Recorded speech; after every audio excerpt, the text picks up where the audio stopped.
तो फिर भाव यही कि ऐसे जीवन को एक सांसारिक एकता के साथ आज जोड़ रहे हैं कि कैसे मानव को मानव से जोड़ने का ये भाव रहा। कैसे आज भी जो हमने देखा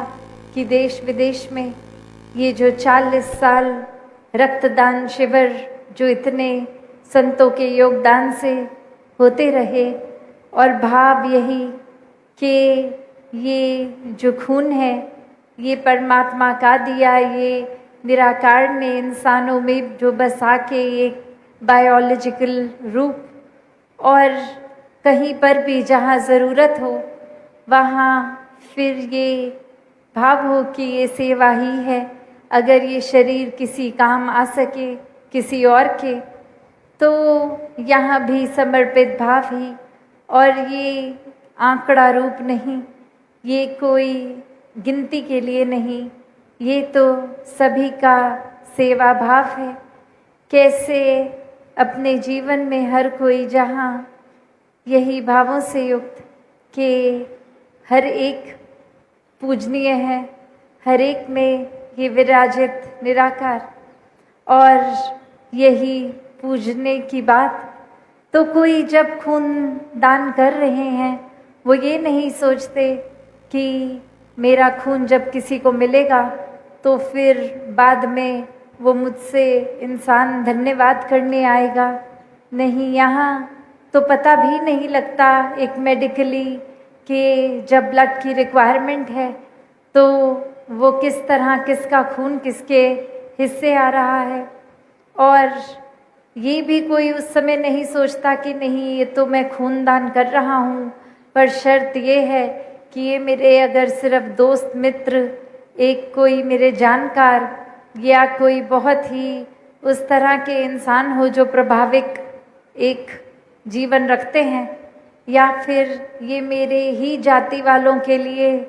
खून मैं दान कर रहा हूँ। ये तो कभी संतों ने ऐसी सोच नहीं रखी। ये भी नहीं सोचा कि अगर ये मैं आज खून दान कर रहा हूँ, कल को मुझे ही ज़रूरत पड़े खून की तो क्या पता ये मेरा ही खून मेरे तक आ जाए। नहीं, ऐसी कोई भी एक बात से परे होके निर्लेप होकर ये सिर्फ भक्ति भाव, ये मानव की सेवा के भाव से ये जो रूप हम देख रहे हैं कि ये संसारिक रूप में मानवता को परम धर्म मान के ये एक सच्चे धर्म की वजह से, आपसी प्यार की वजह से, आपसी सत्कार की वजह से हर एक तक ये रूप, और चाहे ये भाव भी होता है कि ये तो एक सामाजिक बात हो गई। अक्सर जब स्पिरिचुअलिटी की बात होती है तो उसमें ये युवा या कोई भी सवाल करने वाले तो ये भी कर देते हैं कि ये एक अगर स्पिरिचुअल आध्यात्मिक रूप है तो सामाजिक कार्यों को क्यों। बात यही कि हम तो सिर्फ एक स्पिरिचुअलिटी को ही आगे रख रहे हैं। हर एक में जब ये परमात्मा दिख रहा है तो वो सेवा भाव है, और जहाँ सेवा भाव है वो तो फिर अपने अंदर से ये मानवीय गुणों की वजह से ही, ये परमात्मा के एहसास से ही, तो ये कोई कर्म रूप नहीं है, ये कोई दिखावा रूप नहीं है। ये तो वाकई ही संतों के मन इतने कोमल कि हर एक के लिए ये अर्पित रहते हैं कि जहाँ ज़रूरत हो वहाँ भी, और ये एंटिसिपेशन में भी कि अगर पड़ भी जाए ज़रूरत तो पहले से ही संत एक कदम आगे। तो बात वही कि ये सोशल कॉजेज़ उस तरह नहीं है, ये तो अगर गहराई में देखे जाएं तो ये स्पिरिचुअल ही है कि कैसे हर एक तक हर एक का ये प्यार रूप है। ये आत्मा तो हर एक की, ये परमात्मा का अंश ही हर एक में, तो ये एक डोर ही जब सबको पिरोए हुए है तो फिर ये अपने बेगाने के भाव से उठ के ये पूरे संसार का दर्द संत अपने दिल में रखते हैं। और ऐसी ही शिक्षाओं से युक्त ये जो आज का दिन भी, और कैसे ये बाबा गुरबचन सिंह जी महाराज की सिखलाइयाँ कि कैसे हर एक में ये जो ये सादगी रूप हो,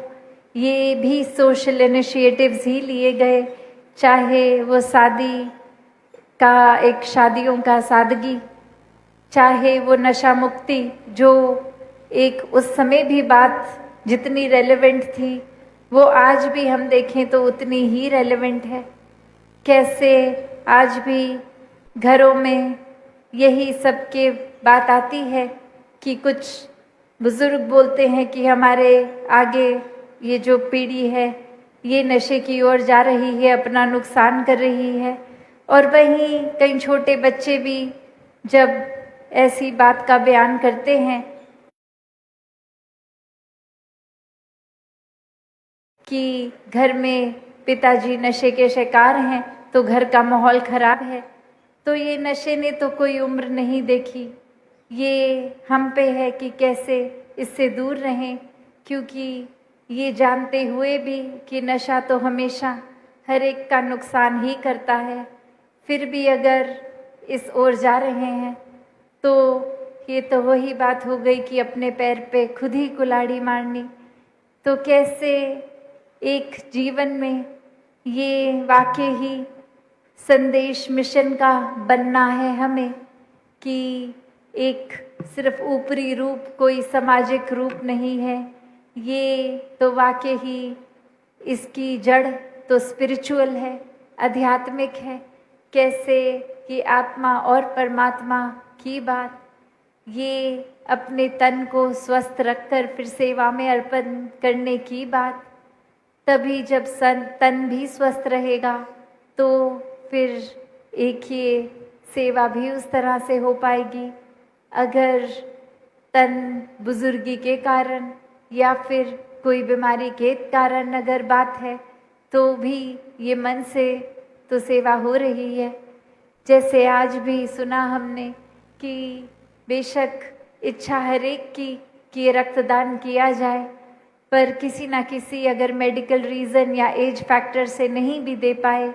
तो भी वो उदासी मायूसी नहीं, वो तो उस भाव को भी इस निराकार ने अपनाया कि कैसे हर एक का जज्बा तो ये अच्छाई की ओर, एक कल्याण की ओर, चाहे वो फिर उसका परिणाम स्वरूप वो डोनेट कर भी पाए कि नहीं। तो दातार हर एक पे कृपा करे कि ये सेवा का भाव हर एक का बना रहे, ये मन हमेशा इस निराकार से जुड़ते हुए इसी तरह मानवता के कल्याण में रहे, सिमरन में युक्त हो। और ये तन भी ये सत्संग के लिए मन से सत्संग को सुनना, एक श्रवण करना हर एक की बात, और फिर ये कर्म रूप जीवन में अप्लाई करते हुए सारी शिक्षाओं को जीना। तो चाहे इतिहास का कोई भी एक धर्म ग्रंथ देख लें या आज के जीवन को भी देखें, हर किसी ने, संत ने यही शिक्षा जी कर खुद दिखाया कि ये पीड़ा चाहे शरीर पे है, चाहे एक घर की हालत अगर उस रूप में कच्चा घर है या पक्का घर है, पर जब ये आत्मा का नाता परमात्मा से जुड़ता है तो सभी भेदभाव खत्म हो जाते हैं। फिर ये निगाह एक समदृष्टि वाली रहती है, हर एक को एक समान देख के, ये चाहे खुद पीड़ा में संत हो के भी दूसरे की भलाई की ही कामना करते हैं। एक नफरत के भाव, एक झूठी अफवाहों में संत नहीं पड़ते। तो भाव वही कि जब हर एक में ये परमात्मा नज़र आए तो वाकई ही ये बात हो जाती है कि हर एक को इस ब्रह्म ज्ञान की कितनी ज़रूरत है। और ब्रह्म ज्ञान जब जीवन में आता है तो परिणाम स्वरूप ये निगाहें नफरत करनी बंद करती हैं, हर एक को अपनाकर हर एक से प्यार करती हैं। तो ऐसा ही जीवन ये आज भी जो हमने देखा कि किस तरह ये अरदास रूप ये चाहे चाचा प्रताप सिंह जी के परिवार से भी आई कि एक भक्ति को दृढ़ जीवन में हर कोई रखे। कैसे